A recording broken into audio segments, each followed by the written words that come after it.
use a microphone so we can hear on the live stream. Okay, good morning, everyone. How are you? My name is Kelly Amadeo. I'm the director here, as most of you know, but just saying that for anyone who might be new to us next year, or anyone on our live stream who doesn't know who I am yet. I want to thank you for coming to our Universal Preschool presentation.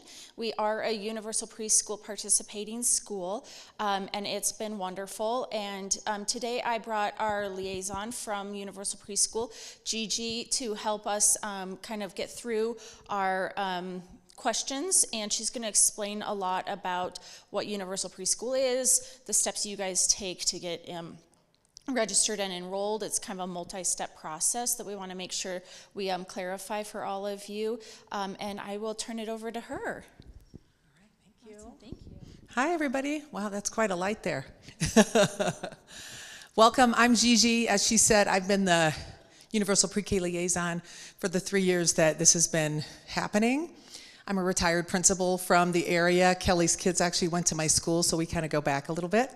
And this is what I've been doing in retirement. It's been really nice, so I'm still connected to kids and education and things like that. So anyhow, so I think you have a handout that maybe has this information, but we'll follow along just to tell you how you get your child enrolled in Universal Pre-K for this next year. First, it's just our information. That's me on the top. I am the one that solely works on Universal Pre-K. Diane Smith also is somewhat involved, but she's the director of the Early Childhood Council, so she has a lot of other things that she works on as well. So I'm kind of the main lead on that anytime you need help. So the general information about it is that UPK, as we call it, is 10 to 15 hours a week of free, high-quality, voluntary preschool for every child in the year before they enter kindergarten and in the year that they are 4 on October 1st. That's how it's written in legislation, so it's very strictly followed. We've had a lot of parents ask if they can get a waiver because their child's birthday's on October 3rd, and really it's just that your child gets it the following year. So there aren't any waivers because it's written in legislation very specifically in that way. Some families can also qualify for 30 hours a week with certain qualifying factors, and we'll show you those on an upcoming slide. So the 3 different levels that the state talks about is part-time, that's 10 hours of preschool programming per week, or between 10 and 14, so you're not to what they call half-day. Then there's half-day, which is 15 hours a week, and there's full-day, which is 30 hours or more. The state does not care how a preschool runs their programming. It doesn't, even though it says half-day, it doesn't have to be that it's 5 half-days. It can be 3 5-hour days, it can be 5 3-hour days, it can be 2 8-hour days. However a preschool wants to run it is up to you. It's just that in order to get the 15, which is what everyone qualifies for, just because your child is 4 on October 1st, you just have to attend for at least 15. If you're in a part-time slot and you're getting the 10 hours, same thing, you just have to attend for at least 10 hours, and then you get that 10 hours of funding. And the funding goes directly to the preschool. So we get you matched in the system. It goes to the preschool, and it's a tuition credit that you see on your bill each month. And if there's an additional amount that you owe, you just pay the difference. So UPK is not intended for full-time care. It's intended for help for families or to get in for that 15 hours if maybe families couldn't afford anything at all. So if you're enrolled for more than the 15, like I said a minute ago, you just have to pay the difference. Any licensed program in the state can participate, and Universal Pre-K, the state wants to give parents the choice of where they put their children.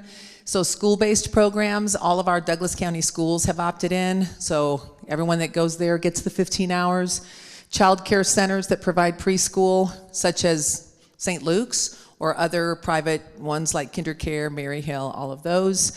And then in-home preschools as well. As long as you're a licensed provider, if you want to opt in, you can do so.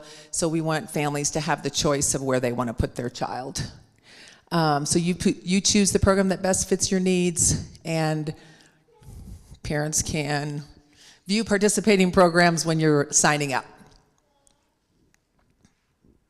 So to get those 30 hours of funding, a child has to first of all be living in a low-income household, And when you fill out the application, it's going to ask you how many people live in your home and what your income is. And then it's based on that.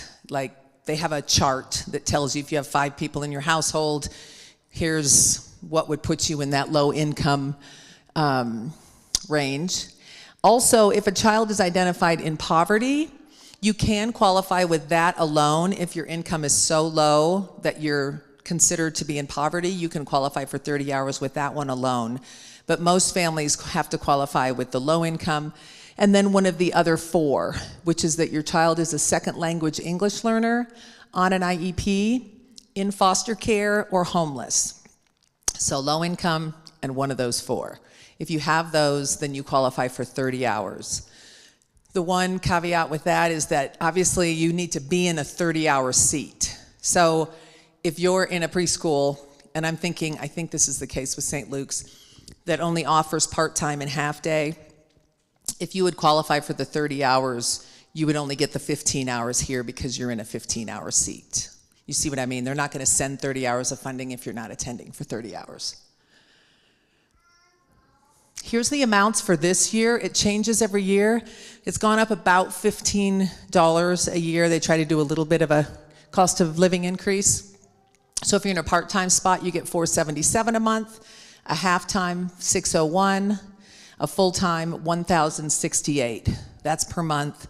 And as I said, it goes directly to the preschool. You see that tuition credit on your bill, and if there's any additional that you owe, you pay the difference.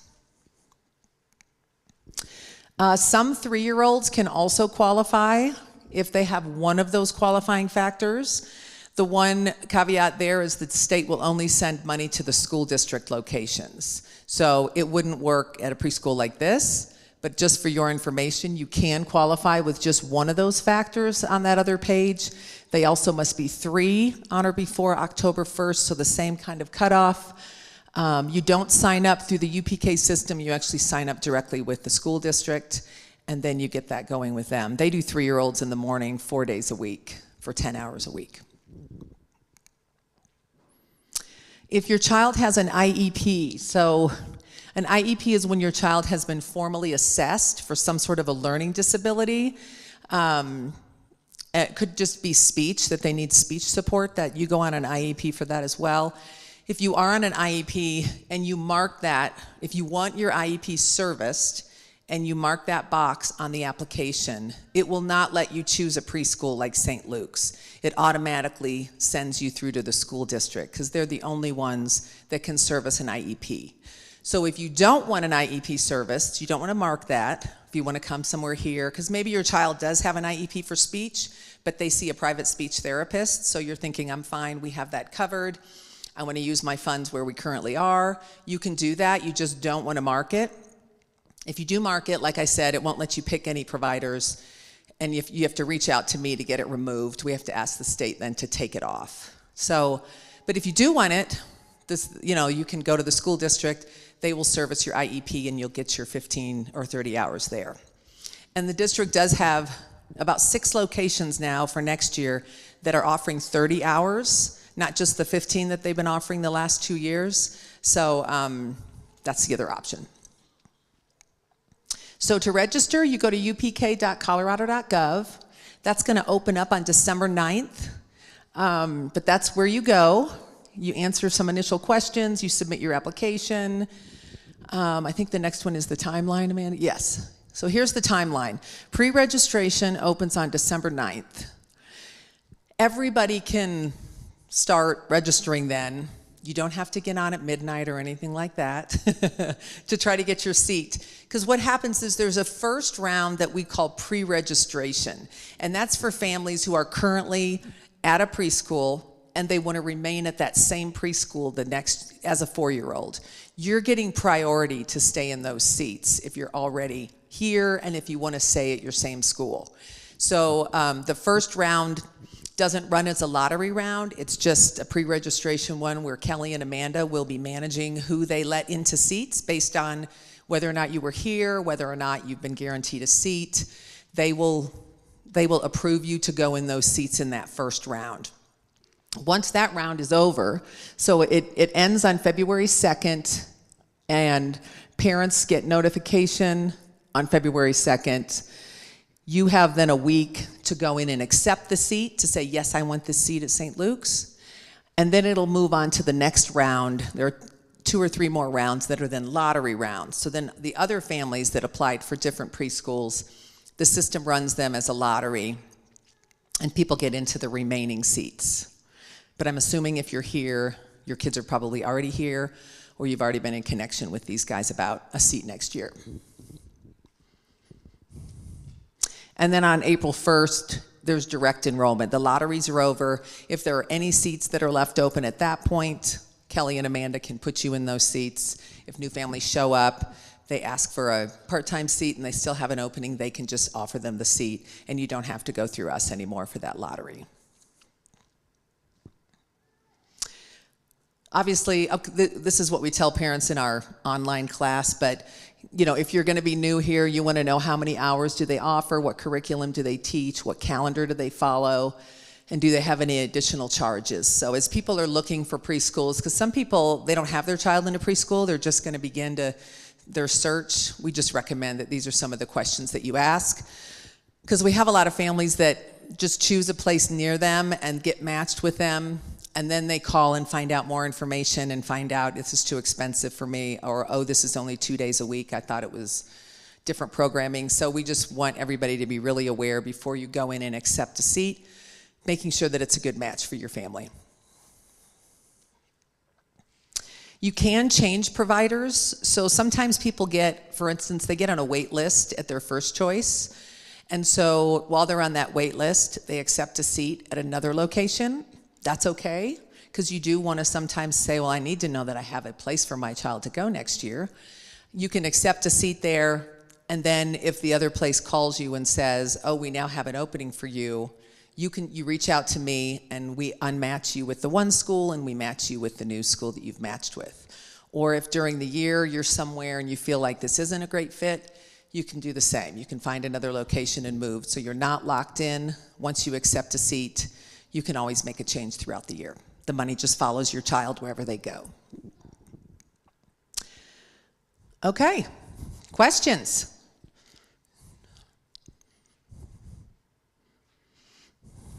Yes? So at St. Luke's for next year, are there 3, 4, and 5-day options for UPK? I'm going to let Kelly answer that. So the question was, at St. Luke's, are there 3, 4, and 5-day options for parents? Yes, there are. So what we'll do is you will start registering with us on December 1st, and then we'll tell you, based on our registration, we'll tell you which option to sign up for. So we'll say, please go into UPK and sign up for half day or part day, and then that puts you into the spot with us. So you'll do registration with us first. Yep, and you'll pick that way. Yep, and then we'll direct you with UPK. Yep. Other questions? Yes. I have a question on that. So if we register with St. Luke's on December 1st, so we'll know before December 9th which one we should. Correct. Yep. And so the question was, for those of you on live stream, if you register with us on December 1st, you'll know by December 9th what to register for, and that is correct. Yep, you register with us. We go through our process, and we'll tell you which one to register for. Yep. Yes. So then if we did, You're fine.